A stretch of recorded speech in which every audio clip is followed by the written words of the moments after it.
Hello, everyone. It's Monday night. Welcome.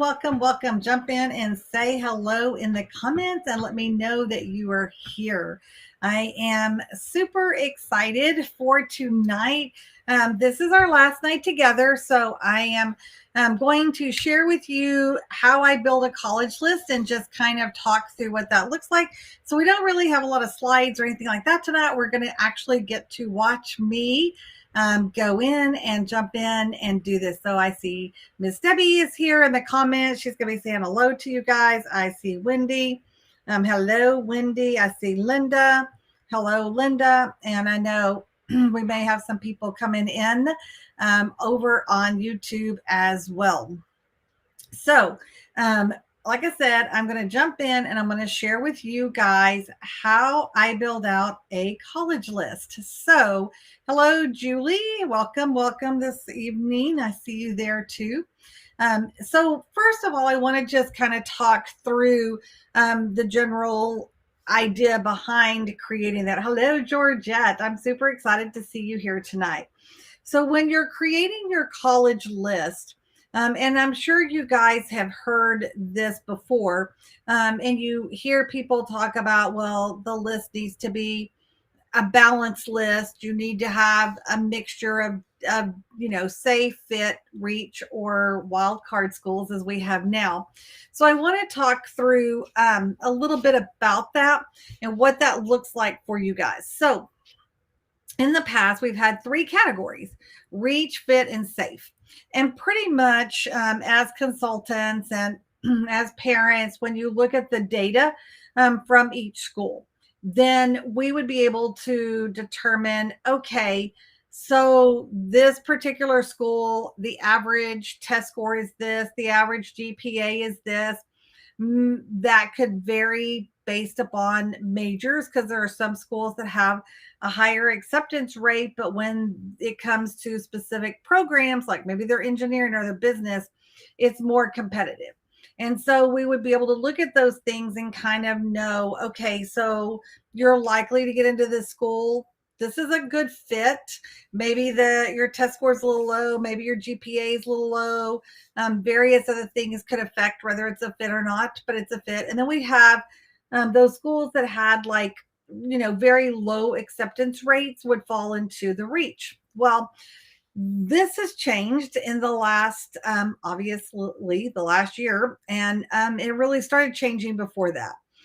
The reason for this is that all of these schools that are in the top very competitive range, meaning that they have an under 10% acceptance rates, have really become what I consider wild cards, because your child can literally be valedictorian. Your child can have an amazing resume. We can do everything in the world to create a really strong application. They can have perfect test scores. And while all of those things will definitely get your child to the table, to that last round, they're going to see what an amazing student your child is. They still have a large number of students that they're going to have to decipher through and determine who they're not going to accept. And there are amazing, well-deserving students who are absolutely capable of attending a school that has less than 10% acceptance rate, who get denied or get waitlisted for whatever reason. And so there's a lot of stuff that we do beyond just those things to help your student know how to stand out. So that's one of the things that I do in Accepted Academy, is that I really help these students dive in and know some other things that they can do to help strengthen out those applications to hopefully move that dial a little bit more. But regardless, they're still wild card schools. There are some schools that are state universities that what we call the public Ivies, or schools that are highly sought after, or competitive. And those can be just as difficult to get into. The other thing can be that maybe a particular school in a particular state are going to be more friendly toward students from their own state. And we have a lot of that happens across the US. So out of state students, maybe it's a 70% acceptance rate for in-state, but it becomes a 10% acceptance rate for out of state because they're going to give preference to in-state students. So there's a lot of things that go into understanding how to build out a list that's balanced. And you just have to know that that wild card piece is actually in there. Typically, we also know that in the past that if a student or if a school had a 70 percent acceptance rate, then that's a likely school for a student. That's still the case, but you have to dig beyond those surface numbers. They're Duquesne University. They have a pretty high acceptance rate. If your student's applying to Duquesne, then in a regular admission cycle, then if they're a solid student, they have a pretty high chance of getting accepted. But if your child is going to go into the nursing program, then it becomes extremely competitive. They only choose, I think, 15. Don't hold me to that, but it's a small number of students that go into that nursing program or into that PA program is basically what it is. So if your child's going to be applying to that PA program, then it suddenly becomes a reach school. So what might look like a safe school on the surface might not be when you get into the major.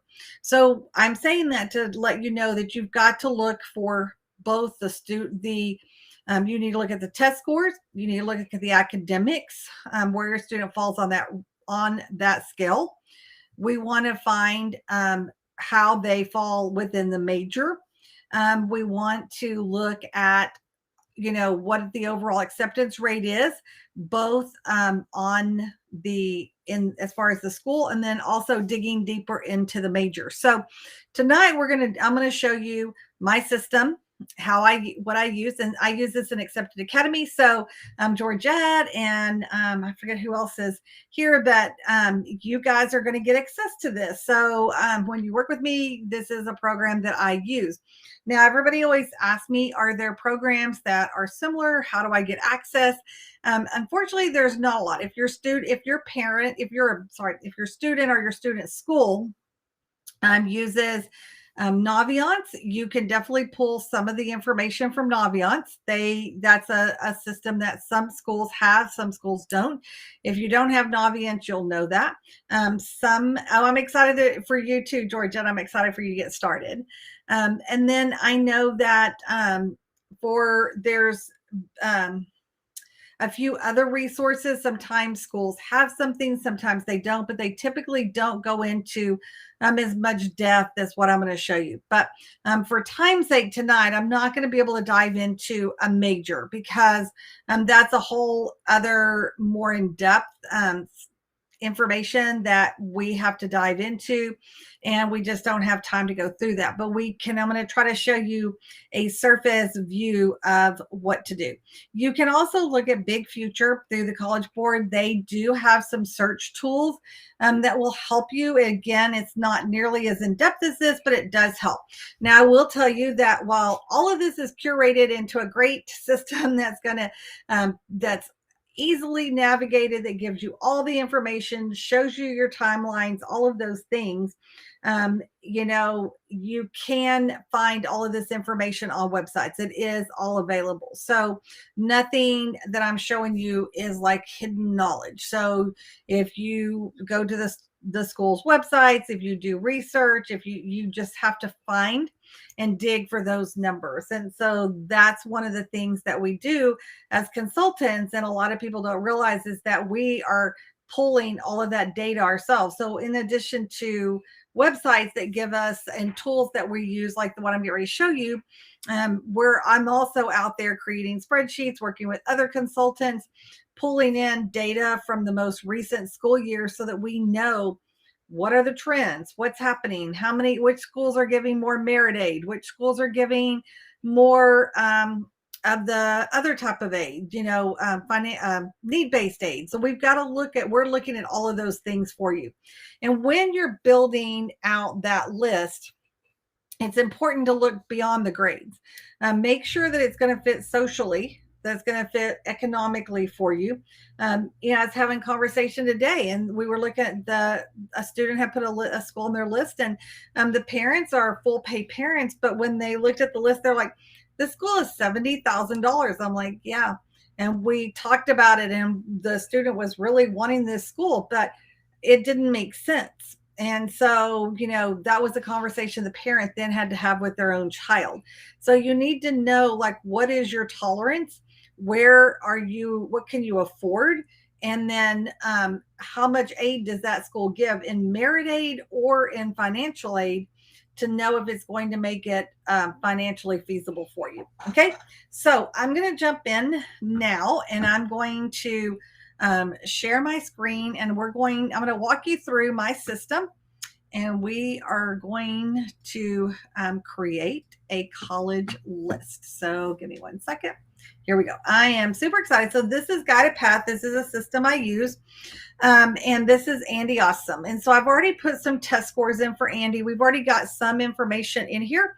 So I am going to go through and we're going to create a list. And so we're going to go here and we're going to do a guided search, because this is going to kind of start out where I would start out with students. So the first thing we look at, I always talk to them about region, state, like where do they want to be? Because I could go and give you a million schools, but if they're not in an area that you really want to be in, then that would be pointless, okay? Because you'd be having a bunch of schools you're not interested in. So we're going to say that the student wants to be on the East Coast. So we're going to say they would like Florida. They are interested. They'll look at Georgia as a good one for them.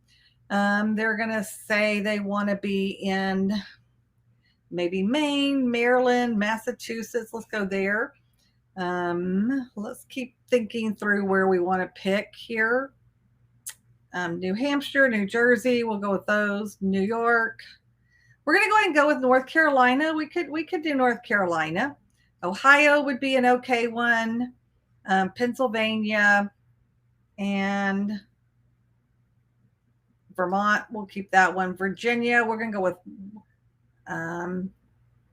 not Washington. We won't go. Okay, so we've got some good schools. We've got 13 schools, so I think that's a good range, okay?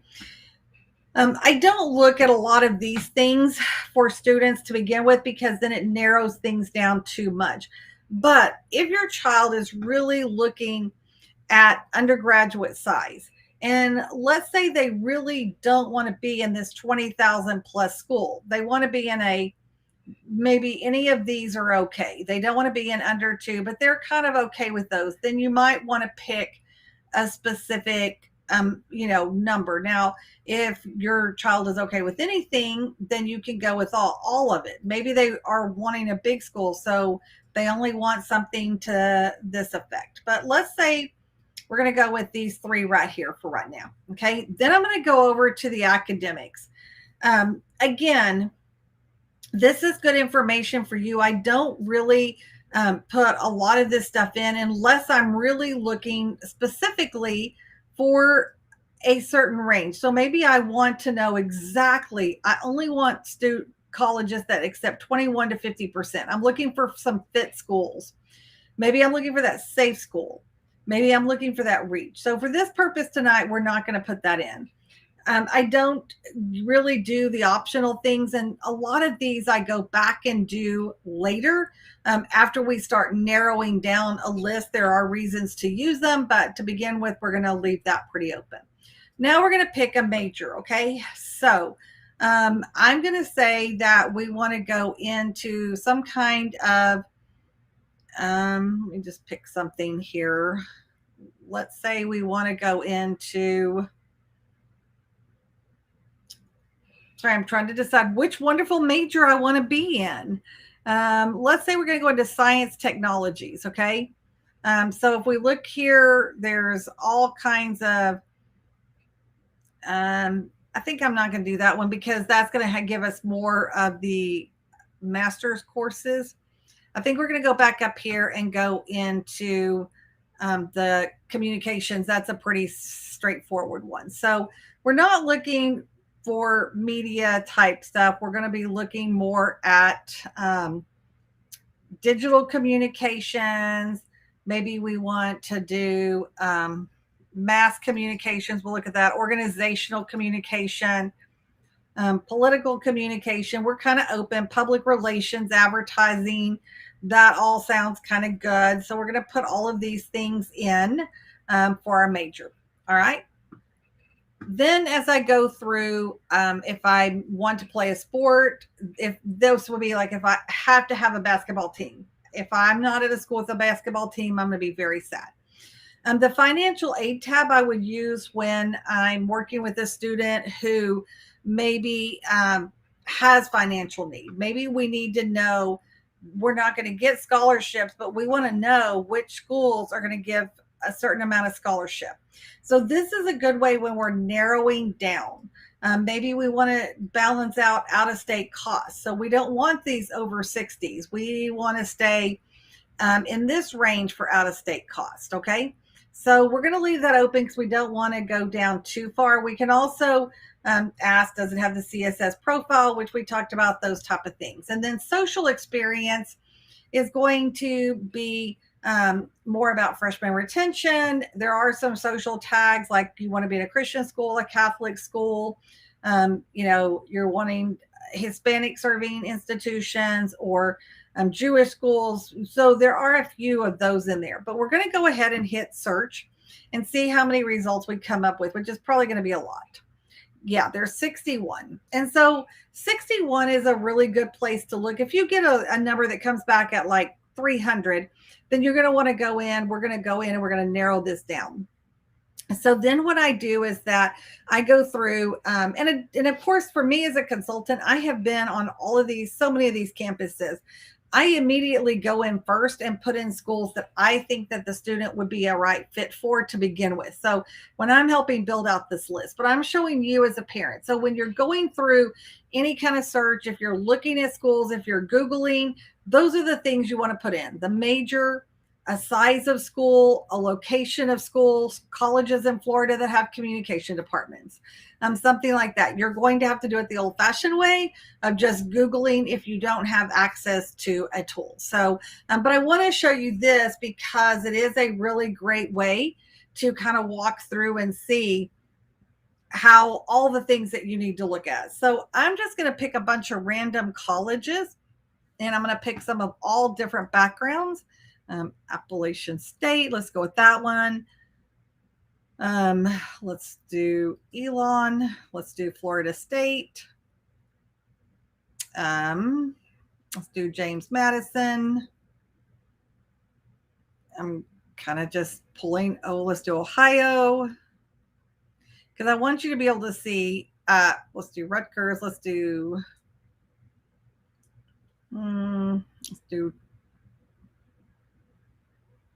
pick a couple of more. Georgia and Polytech, that's a good one. And let's just do Youngstown for the fun of it, okay?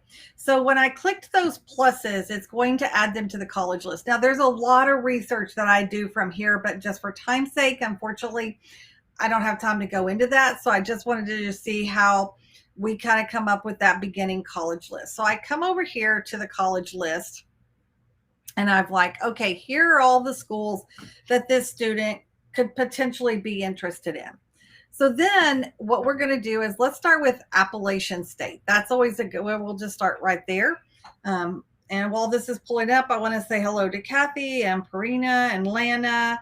I see all y'all, Jose, Julie, welcome to all you guys. Okay, so here we are on the main page. So obviously this takes me to their website. I can check out their website. I can email their admissions office, but it tells me it's in a small town. So does my student want to be in a small town? It's 5 miles radius. It's within or a 5-mile radius of a small town. And if my student really is interested in ROTC, this one actually has an ROTC program.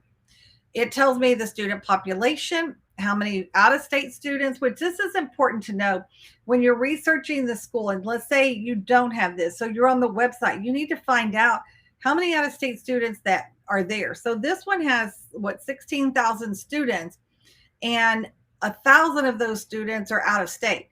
So what does this tell me? That 90% of the students they accept are in state. There's a very small percentage chance that makes this more competitive if I'm an out of state student. So I'm going to say I'm an out of state student. Okay. Here's a synopsis of the college.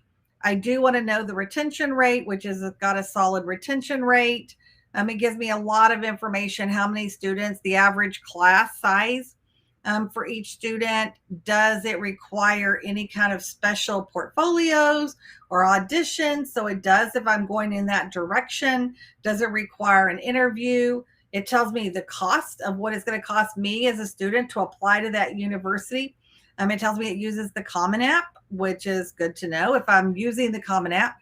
The early action date is November 1, so I'm going to want to keep that in mind. But here's a really great thing to look at. So this school received 16,000 something applications, and they accepted 12. So right there, that's a 77% acceptance rate. That's really pretty high. So if I look here, this is the mean. This is where my test scores that I put in are. So my student, as a student, I'm at 77%. I'm really high up. Let's keep going down. Remember, we're out of state. So this may be 77%, but because I'm out of state, this drops to probably about 40%, because again, they're only taking 1,000 and some odd kids that are out of state. So it's really important that my test scores are way up here in the green if I'm competing against out-of-state students. Okay, so right here, my SAT is higher than my ACT, so I'm going to want to send my SAT scores. Now we're going to come down here. I'm in the GPA range, but let's look here. This is $38,000 for out of state versus 21 for in-state. So I'm going to know, okay, if I'm going to pay the $40,000, does that fit my budget? And that's room, board, books, all of those things. Okay. Then I'm going to look here. So if I'm in need of financial aid, then I'm going to look at the average is what, 18,000 or 10,000, I'm sorry, there. But look at the average scholarship. So that's 4,000. If I'm not a need-based student, then I can guess if I'm a solid student, maybe I get more. And, we don't know that till we're not going to know that till we get our financial aid packages. But I can say, okay, what I can probably guarantee with my scores that if I get in, I might get a $5,000 scholarship. So that's going to make this, what, 32,000 something odd dollars, something like that. So is that an okay school for me? If it is, if all of those things are okay, then this becomes what I call likely to target. And I'm going to put it as a target only because I'm an out-of-state student. If I'm not an out-of-state student, then I don't have to worry about that part of it. So just keep that in mind. That's the difference in what you're looking at. Okay. Now let's look at Georgia. Actually, let's look at Virginia. So I'm going to go in and look at Virginia. And here we go. All the basic information. 36,000 kids, 28 of them are undergraduate. Now look at this. 7,000. There's still more that are in state. If there's 28,000 and only 7,000 are out of state, they're still taking more in-state students, but the percentage is a little bit higher for sure. We're going to keep going down. This is what it's going to cost me to apply. They use the Common App. And again, here we go. They received 33,000 applications, or is that 31,000, and 22,000 accepted. So again, pretty good odds, right? My test scores are really high. The acceptance rate for out-of-state students was really good. 46,000 out-of-state students. Again, that $5,000 scholarship. So I'm going to say this one is more of a likely for me because that number is higher. All right. Now, let's go look at Boston University. Okay. So now we're going to look at Boston. So I'm going to scroll down. 33,000, 16,000 are undergraduate, 12 are out of state. So what does that tell you? The majority of students that are accepted are out of state. So as an out of state student, my chances are increased. Now, Boston's really competitive, but it's definitely increased because they accept a lot of out of state students. Okay. They have a high retention rate, meaning the number of students that start there as a freshman stay through their 4 years. They continue to come, or they stay through their freshman year. They re-enroll as sophomores. They're not dropping out. They're staying on. Again, all the data information there that I need to know, but we're going to skip down to here. So 62,000 applicants. Boston has 62,000 students that are going to apply. They applied in 2020. They had 11,000 students accepted. Okay. Only 11,000 did they have that they accepted. Their early decision, which is binding, was 4,000. Okay. And down here we have what, a 19% acceptance rate. Look at where my test scores fell. Even here, I'm not in the math. I'm barely in the greens. We're going to send this. But even with really strong test scores, even with my GPA, look, if your GPA is under 3.0, you probably don't want to apply here. Even if you're in that 3.0, you've got a like 4% chance, something to that effect. And then look, the in-state and out-of-state. Now this is where it becomes expensive, $79,000. Let's go down. Now the merit aid, look, their average merit aid is $26,000. So if you take the 70 and you subtract the 26 or $27,000 that you might get, that suddenly goes way down, right? We're coming closer to Appalachian State and some of those other schools that don't give as much merit aid. So you want to really know what their average merit aid is to know how the school fits financially. If you're in need, look, $58,000 typically, something like that. $51,000. My screen's really small right now, so sorry about the numbers. 51,000 in average merit need aid. So if you have a strong student academically, they can end up covering the cost of this, right? So you want to know these numbers. That's what you're looking for when you're building out the list. Now, this one still becomes a wild card. And why is that? Because we know that the acceptance rate is 19%. Now, schools like Virginia Polytech that we were looking at, again, right now as a communication major, it could be a safe school for me. If I'm going into some of their sciences, their engineering, those type of things, that changes because those majors are more competitive at that particular school. They're a technical school. That's what they're known for. So you have to know the major, you have to know the school, and you want to know how all of this fits with your student. Okay. So as we're going through, we're like, okay, we're going to apply to Boston. It's our wild card school. Appalachian State, and we're going to go with Virginia Polytech. So we have one of each schools. Now, basically, you're going to build your list out to be about 8 to about 10 schools. You really do not want to have 10 reach schools. If all of your schools are in the same vicinity as Boston University, you're really setting yourself up to have a lot of disappointment.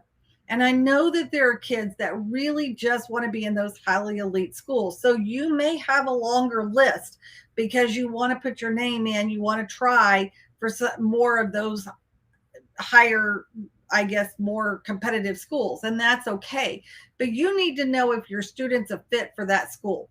Because the reality is that when I talked about this a minute ago about students that come in that are straight A's, highest GPA possible, all APs, all 5s, this remarkable student, and they get denied. It's 99%. And the college admissions deans as well as the presidents of the schools and the College of Admissions will tell you that ultimately they're looking to see if your student is a fit for their college. And if they cannot find that inside the application, or they do not think your student is going to align with their values, their mission statements, with what they believe, then they're going to end up waitlisting them typically, or denying them, because they want to know that the students that are coming there are a fit for them. So just like you're looking for schools that are fit for you and your student, the schools are looking to see if you're a fit for them. So when you're building out your college list, that has got to be the most important part of it, is you want to look at major and you want to find schools that are fit. And people ask me all the time, do I go with the school because it's a school I really want to be at, or do I go with my major? I'm like, go with your major. If you're at a school and it's not a school you really want to be at, you're going to be unhappy. You're going to get a degree that's going to put you in a job that maybe you get that is going to really not serve you well in the long run. So we're going to just throw over some other schools just for the heck of it here. So that you can see how this works. So then we're going to go over to the applications. I'm going to look at my college application deadlines. And I'm like, woohoo, all of my schools except for Youngstown are on Common App, and they're all on Coalition except for Appalachian State and Youngstown. So I have two. So I'm going to go with the Common App. But the reality is that you may have some schools that are only on one or not on the other. This tells me their deadlines. So now I can go in and I can click on Boston, and I'm going to edit my plan, and I'm going to go in and I'm going to be able to set deadlines. I'm going to be able to say, okay, when is this deadline due? What needs to be done on this? And so I'm going to go ahead and just make this plan ready, and we're just going to say it's like it is.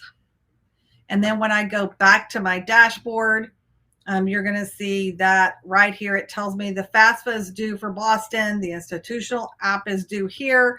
The SA Boston University is due here. Now, these numbers and dates change based upon which application. Are you doing early admissions? Are you doing binding? Are you doing non-binding? Are you doing rolling? All of those type of things. And then what's super cool is that I love this part with my families as I go through, is this is going to show us our decision deadlines. My cost comparison. So once my student has been accepted to like their schools, and let's go with Eli. You're going to see right here that it's going to show me the cost. If I come down here, it's going to show me what, once this is populated, because we don't know at this point, we don't have any financial aid awards. So once we put that information in here, it comes down and it tells me dollars wise, what's the best value for my money. It's going to tell me what the direct cost for each school is. This one's 73 versus 40. This is with no scholarships, not any kind of money, any of that. It breaks it all down into those. And then once we know your EFC, what that means is how much you're going to contribute. So we did a fake EFC, just put in random stuff, and it showed that this person can afford $33,000. So basically between the 73 and the 33 is right here about $44,000. So that's the gap. So what happens is that when the FAFSA looks at this, the college looks at this, they're going to look at that $44,000, and depending on where you fall, where they're having to allocate money, they could give you maybe work study or a Pell Grant, or you could qualify for other things that will fill in that need gap. So that's what you want to keep in mind. So look at this school though. My need gap is $8,000. So between what they think, now I'm still going to pay $33,000 because that's what they're saying that I can pay. So I'm going to have to still come up with $33,000 as a parent loan or something to that effect. But the difference is here, and these are the numbers that the colleges tend to try to meet for you. And so again, I know that this is a a lot of information, and I know that it's hard to kind of wrap your mind around it when it's, something that you're not used to doing. But I wanted to jump in and make sure that you guys were getting a better understanding of how this works. So I want to take a break here. And I hope this makes sense to everybody. And I want to see if there are any specific questions that anybody would like to ask over kind of some of the stuff that I have just been saying. So I'm going to take a breath here and just give you guys a moment to see if there's any questions that anybody has. So I hope this is making sense, that it's clear as mud for you guys. So I'm going to give y'all a second. Make sure we don't have any questions coming through. The basic things are really look at financial fit as well as academic fit, along with social fit. Some kids are going to thrive in a big school. Some kids are not. So you want to make sure that, you're providing those type of things. So Julie asked, what if you don't know your major? So Julie, one of the big things is that colleges, if you're talking about a younger student, then I would look in more of a general area, like do they have an interest in the sciences? You can pick, kind of look at who has it. So for instance, if your child's really good and maybe they have an interest in, I don't know, teaching. You see they play with kids all the time. They are always teaching kids. Maybe they could be a teacher. You can kind of use that as a guide. Maybe look and see which schools have a few different majors that might fit your child. Now, as they hit their senior year, the colleges are going to require them to choose a major. And that's probably one of the biggest things that we see happen that can be very detrimental to an application is when a student says they're going undeclared, or they pick a major and then they're asked why they chose the major and they can't answer that question. Now, in the same breath that I say that, I will tell you that there are many kids that that go into college that are unsure as to, do I really want to be doing this? Am I going to do this the rest of my life? There is something to be said for figuring out what you're doing while you're there and trying to navigate that process. So what you want to do if your child is a senior and they really don't know what they want to do, you want to find an area of interest that can be more broad and allow them to redirect as they're going through that process. So then when you're looking at schools, you're going to want to make sure that you're finding a school that offers a multiple different kinds of options and so forth. So, okay. So Christine asked about the divorced parents, and Christine, first of all, I want to say I'm not a financial person. I'm not a financial advisor. So I have to be very careful. I don't want to advise you wrongly. So I would say that you really do need to probably reach out to somebody financially to talk through, because I don't know your specific situation. But typically, if you both have custody, it's equal custody. You're both going to be on there. If you're remarried, or the person who's filing is remarried, then their spouse has to be on it with them. Or if not, it's the person that has primary custody. So if you have primary custody, you're the one that has to be on the FAFSA. The ex-husband does not. Now, you do have to still include, all of the alimony and things to that effect as well. So, and unfortunately, you're not able to purchase the tool. It's something that I have to use, that I pay for for my business. And so the students that work with me who come in are able to use the tool, but I'm not legally allowed to sell it independently. So it's for counselors specifically. So I apologize for that, but I'm not able to sell that. But I would love to have you join me in the Accepted Academy and those type of things. And you definitely get these tools plus a lot more inside the Academy. And so I'm going to kind of use that as a segue, because I do want to make sure that if you have not heard, or you haven't, or if you're still on the fence thinking about the Accepted Academy, I would love, love, love to have you join. And so I'm not going to spend a lot of time on this because I've spent, a lot this past week talking about all choices. I really don't want you to go it alone. There are so many reasons to work with me in Accepted Academy. And I do offer payment plans and all kinds of things. I really do want to work with you as much as I possibly can.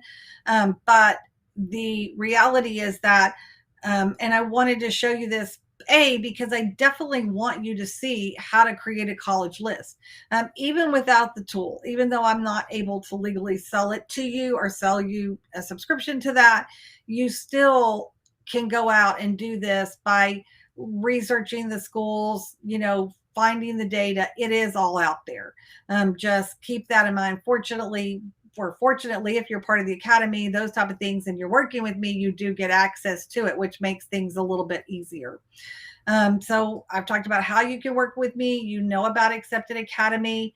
We have Purposeful Parent, which is a monthly membership for parents who have students that are not seniors. So it's a great program for this. And Linda, yes, this tool is part of the package. And like I said, to whoever asked a minute ago, I'm not able to sell it, but you can definitely get it with the package. So the Valedictorian is, or let me talk about the Purposeful Parent first. Sorry, it is for college-bound teens. You get a monthly game plan. I will tell you that tomorrow night is our August monthly meeting, and so you're going to be able to attend that if you sign up before tomorrow. And I close doors tomorrow, so this is it. I'm not going to be opening them again until next year. So this is your only opportunity to get in to be part of the Valedictorian and so forth. So I would love to have you. But tomorrow night we're going to dive in, and I'm going to do a deep dive on how to find activities and help your child really build out that resume starting at a younger age. So that's what we're going to dive into tomorrow, because as they head back to school, that's an important piece. We meet on Zoom.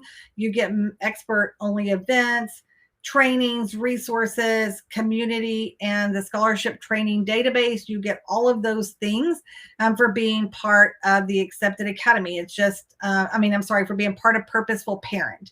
And the total value truly is about $6,700 for a year if you paid for everything separately. If you just wanted to hire me on an hourly basis, you can do that. But if you add up the hours that you would spend over a year getting the in-depth training, from the game plan to all of the academy, the worksheets, the tools, the resources, the tips. With Purposeful Parent, the goal is that if your child is younger, 9th, 10th, 11th grade, then we're going to be giving you an actionable plan every month that you're going to do with your student. And it's not overbearing. It's not overwhelming. It's once a month with one thing that you're going to do with your child to help build out their resumes, to build out their applications, to make sure you've got everything in line so that when they're seniors, they're ahead of the game and they're not feeling behind. They haven't missed taking classes, any of those type of things. So now for the class of 22, the seniors, and if you have questions about Accepted Academy, please feel free to ask them, because I do want to make sure I'm answering all of those for you. So this is a personalized group coaching. I will tell you, this is a highly high touch program. I walk with your students step by step through the application process. Yes, they're in a group, but at the same time, they are getting a lot of individual attention from me. They will have a game plan. You will have a game plan. They will get these applications done, and they're going to get them done by those November 1, November 15th deadlines. You're going to have confidence that your child's going to have a successful application and not feel stressed and worried about it. And so this is for the class of 2022. So what's included? The monthly training calls. We kick off next, we kick off this Sunday, the 28th, or yeah, this coming Sunday. I'm not sure that that's the correct date, but it's Sunday. And we're going to go 10 weeks, and we're going to go through every week. Your student will be given an assignment. We meet on Sunday afternoons. I'm going to teach them, this is how you're going to write an essay. We're going to brainstorm that essay, and then they're going to go write that essay. And then I'm going to be editing it, me and my team. We edit it, we work through it. I'm in all of these meetings. We're there making sure you get the guided path planning software. All of your essays are being reviewed. We do a California app session. So in October, if you're doing the UC applications, then you get to be part of that. We're going to talk about your uniquely you get access to purposeful parent, the resources, the scholarship database, all of it. It is like literally a complete comprehensive package. And it doesn't end at 10 weeks. I am there all the way through May 1. May 1 is National Decision Day. And on May 1, you have to determine and decide and tell a school, this is where I'm going to go. So one of the things that I do is make sure that you understand your financial aid packages. If you have questions, you're going to be able to get those answered. Make sure that you are choosing the right school and that you know what to do and how to put down your deposits and what happens if you're waitlisted and how do you take your name off of a wait list, or what if you're deferred and you have to go back and strengthen your application because you were deferred. All of that is part of this program. So I know that's a mouthful for sure, but I just want you to know how much is actually included in the program. So it is literally an $11,000 program, and I sell it for $39.97 to try to make it more affordable. And I know that that's a big cost. I totally get that. I know it's a big investment for your students, and I cannot guarantee that your child's going to get into their dream school. I can't guarantee that they're going to get a big scholarship. But what I will tell you is that the students that I work with have a lot more success. They do walk away with scholarship dollars, and they do walk away knowing that they were able to lower their cost of college, and 90% of them will come back and make way more in scholarship dollars than what it costs for the program, because they know what they're doing and their list is really correct. And I'm going to help make sure, look over your child's list to make sure that it's a strong list.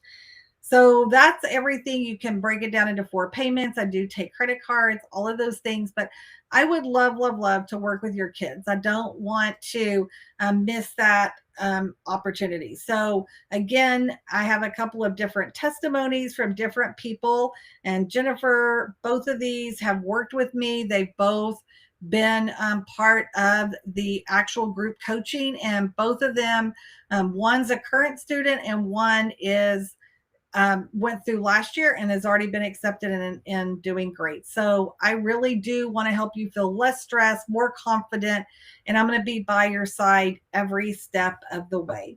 So that's a lot. And I want to see if we have any questions. Let me know in the comments, because I want to make sure that I'm answering any questions that anybody has.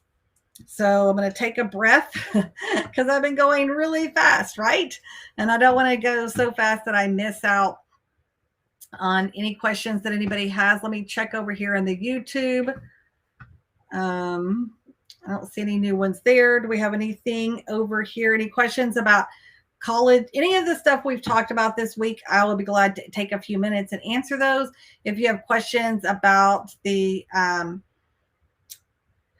Accepted Academy, Purposeful Parent, Valedictorian, I would love to answer those for you as well. I hope you guys have gotten a lot of information. And even tonight, like I said, I know I'm showing you my tool. I'm giving you a behind the scenes of just a little sneak peek of Accepted Academy. It's not even the full Accepted Academy, everything that you're getting inside. You get an entire portal for both Purposeful Parent and Accepted Academy that comes with all kinds of resources and databases and just tons of great information that you get access to. And most importantly is that I really do care, and it's important to me, and I want your students to be successful. I want to relieve that stress. I want to be supportive and help you through the process. So I don't see that we have a lot of questions tonight, but it's been a fun week. I have truly enjoyed working with you. If you would like to continue with Accepted Academy, the door is closed tomorrow. I would love to have you to go to acceptedacademy.com, and you can do that. Linda, if you would like, if you'll reach out to me, I'm more than happy to have a quick meeting with you and your child. Sometimes when the kids hear something from me, they feel differently about it. So just know if you would like that, I'm more than happy to do that. I know if any of you have a circumstance that's unusual, and you're concerned that your child needs to meet me, or you have questions about it, I want to make sure it's a right fit. That's an important thing to me too, because you're right. I don't want you to come in and pay the money and it not be a good program for you or your child. So if you need to meet with me, we can make that happen, and we can talk through what that would look like, and they can talk to me, we can talk about it, those type of things. So I know that kids are all different, and that kind of thing. And I do have kids that come in unmotivated and get in, and just the group themselves brings that, kind of pushes the student forward to get things done. So sometimes that can be a positive thing as well. So yes, Georgette, thank you. She said it's worth the investment. Thank you. I know. Yeah, it is a lot of structure. There is something to be said about the student knowing they have to be there at a certain time to meet with me and those type of things. So yeah. So like I said, if you want to reach out to me in an email or a private message in Facebook, I will be glad to jump on a call, talk with you or your child more in depth. So any other questions? Nope, I think we're good. All right. Well, I hope that you guys have a great week. The trainings will be up for through the rest of the week. You can go back and watch them at your own pace. Make sure that you're getting all that information. You can ask questions in the Facebook. I still am in the group. So if you have a question about something, let me know. Like I said, Accepted Academy closes tomorrow. So if you're interested, I would love to have you. If you want to reach out and set up a time with me, that would be great. Julie asked, are the Sunday meetings 1 hour, and what time? Yes, they're typically an hour. Sometimes when we're in the essay section, it could be a little longer. And currently they are going to be at 5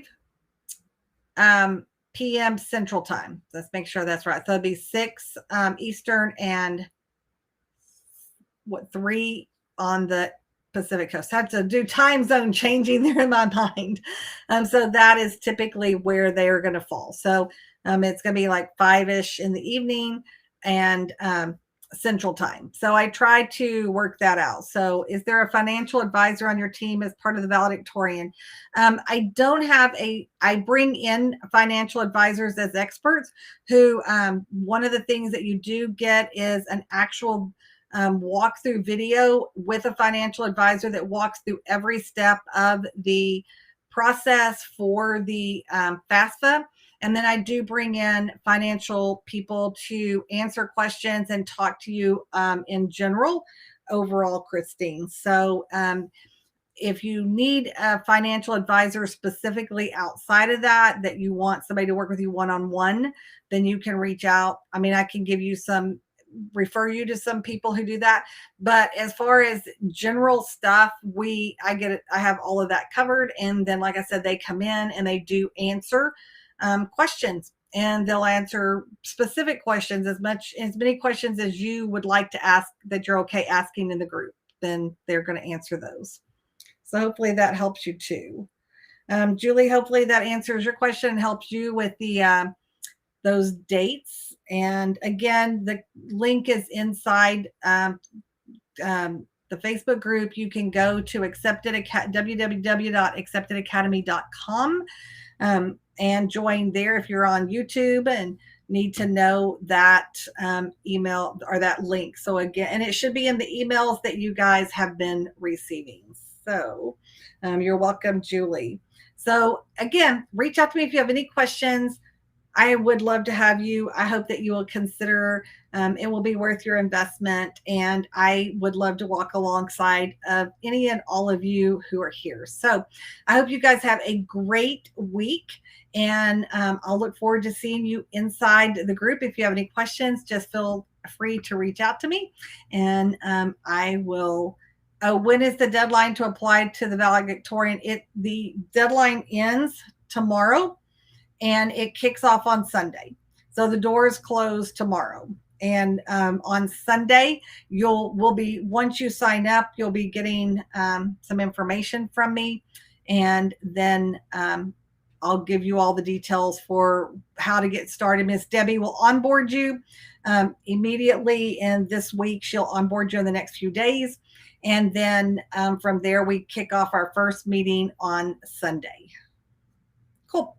All right. I hope you guys have a great week, and I will talk to you guys soon. So bye for now.